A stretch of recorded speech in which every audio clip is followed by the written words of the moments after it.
सुनीता सोनेबापू खळेकर. माझ्या मुलाचं नाव रोहित सोनेबापू खळेकर. आम्ही वांबोरी गावचे रहिवासी असून माझ्या मुलाला 13 जानेवारी 2024 रोजी पॅरालिसिस अटॅक आला.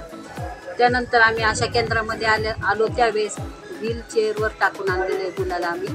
आणि दुसऱ्या महिन्यात आल्याच्या नंतर माझा मुलगा स्वतः पायाने चालायला लागला. व्हीलचेअर त्याचे निघून गेली आणि आता इतका कव्हर झाला, एवढा कव्हर झाला का तो फक्त हातामध्ये थोडासा प्रॉब्लेम राहिलेला आहे. आणि यापुढे परत आम्ही ट्रीटमेंटसाठी येणार आहे.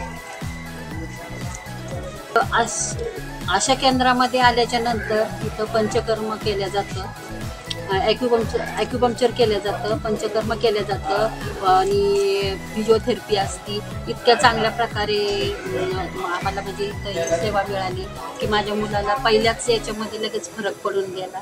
आज माझा मुलगा स्वतःच्या पायाने चालतोय. हातामध्ये थोडासा प्रॉब्लेम राहिला, पण आम्ही परत त्यांनी बोलवतील त्यावेळेस येणार आहोत.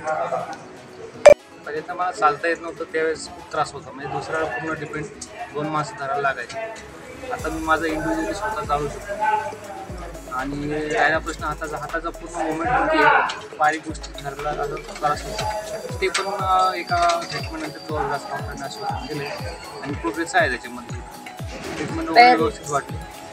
पॅरालिसिससाठी 1 नंबर हॉस्पिटल आम्हाला इथं मिळालं.